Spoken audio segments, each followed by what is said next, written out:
You know, there's something about this cutscene that hits just a little bit harder than it did the first time I saw it. I can't quite put my finger on it, but there's something about it that just tickles the brain just nicely. I don't know, could be anything, but in all seriousness, when it comes to Ultra Nightmare, I didn't mess with any of the sliders or nothing. This is just the difficulty as it's intended. So, starting it out, the game does kind of teach you a few things that you should know off of the rip, like the shield charge and whatnot, but we don't exactly have the good parts of our kit yet. Of course, it's the first mission, right? So, at the end of the day, all you really have to work with is the shotgun, the shredder when you get it, and obviously the power gauntlet and your shield charge, right? Four things. Not a lot to work with, but thankfully they don't throw a lot at us.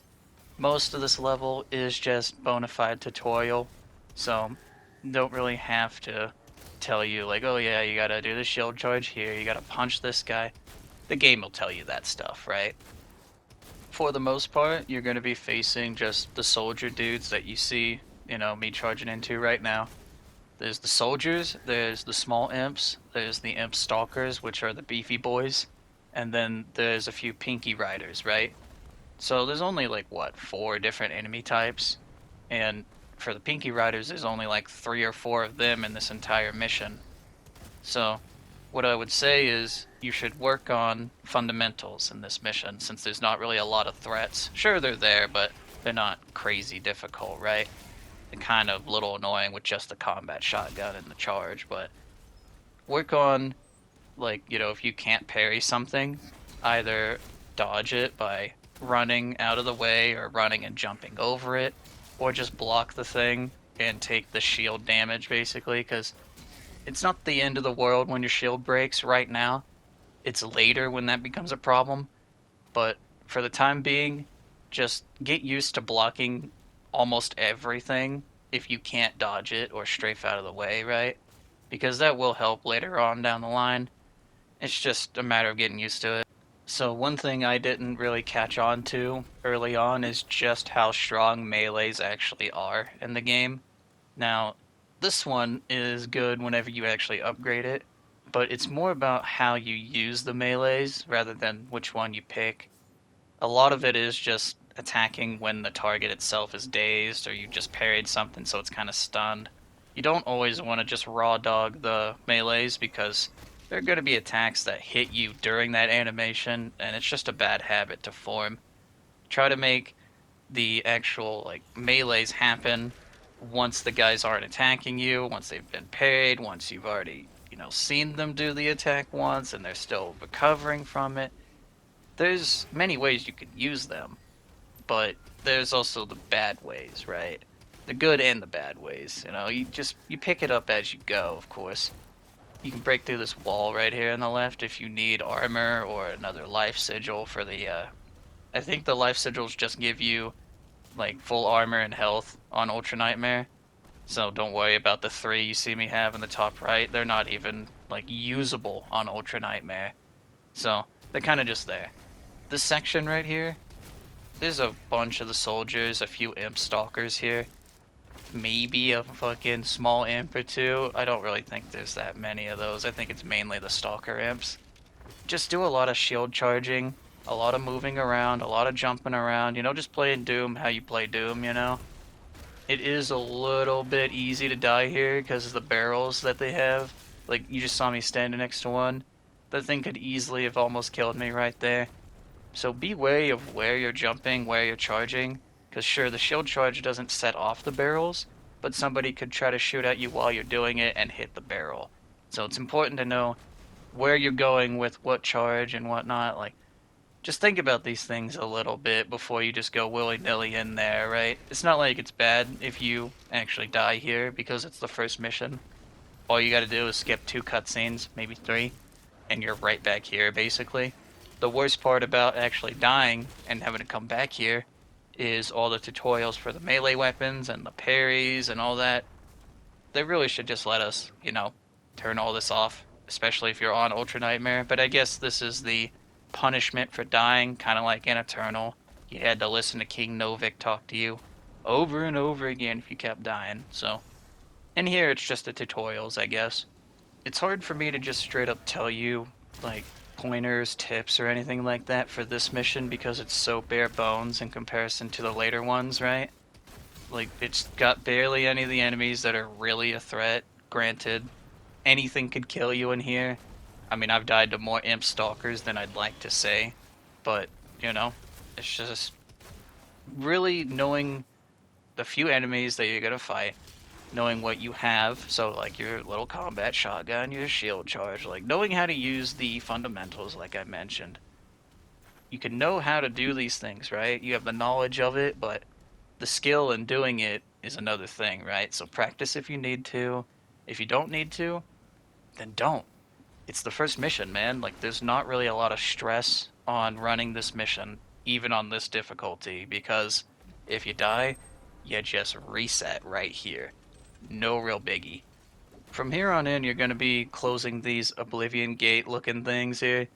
Basically, you just gotta destroy all the demons here in this area, and you should be good. So Pinky, few imps, some soldiers.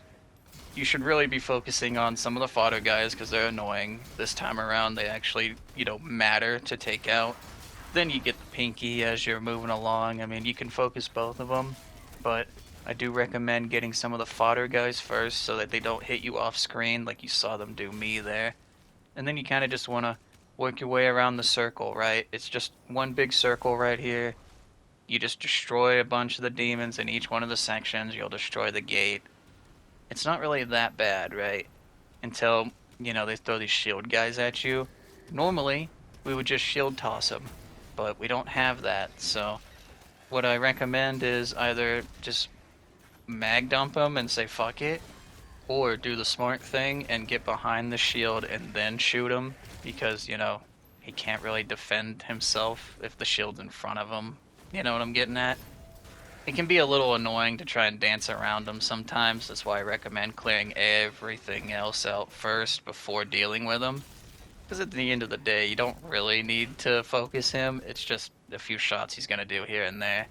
If you do end up taking a little bit of damage here, there's a life sigil inside this tunnel right here.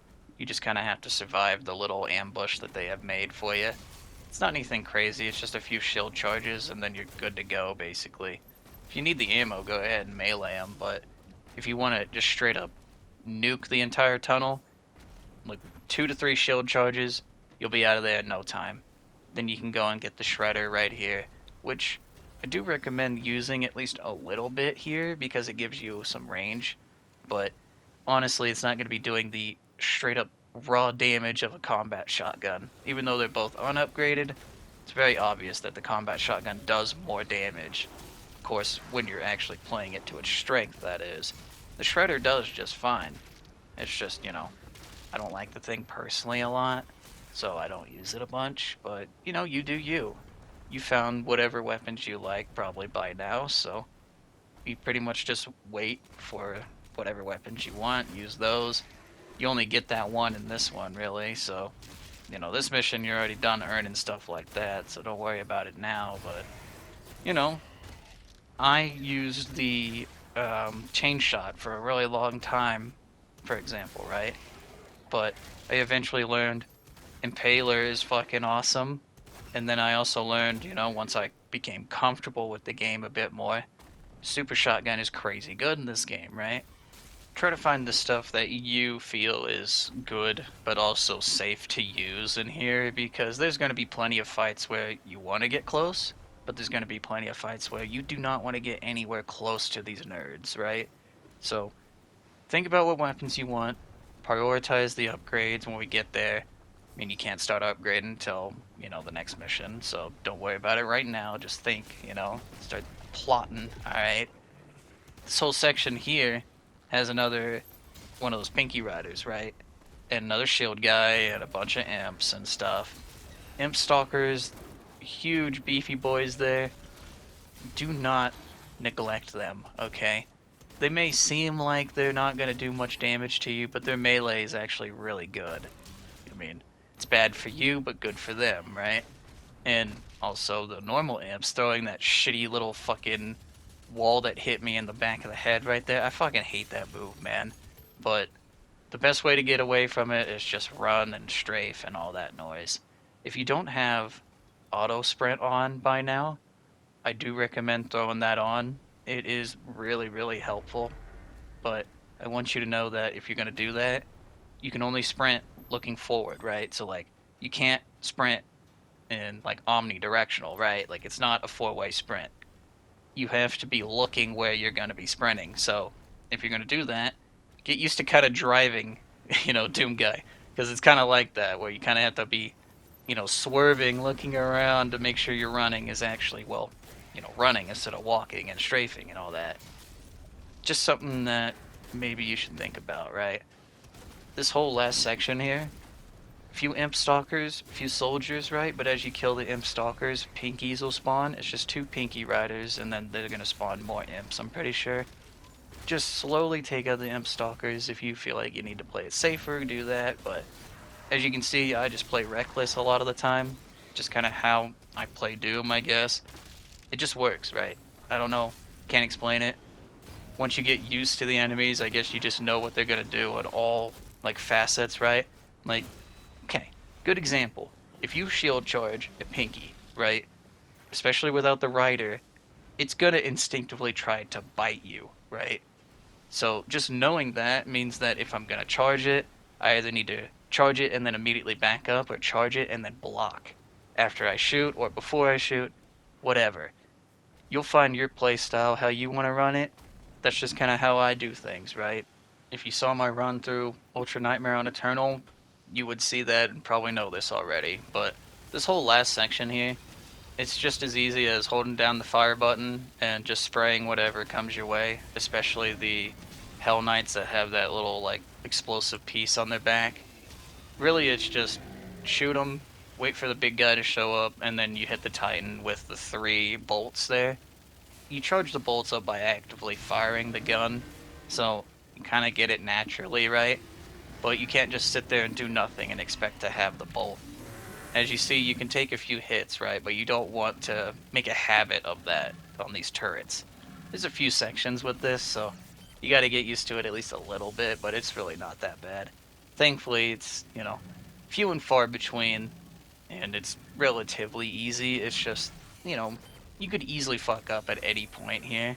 So it's good to have the easier stuff like this every now and then. Same with the mech and, the fucking the dragon levels. So there's that. It's a nice little break from the combat. That was the first mission. As you can see, nothing crazy.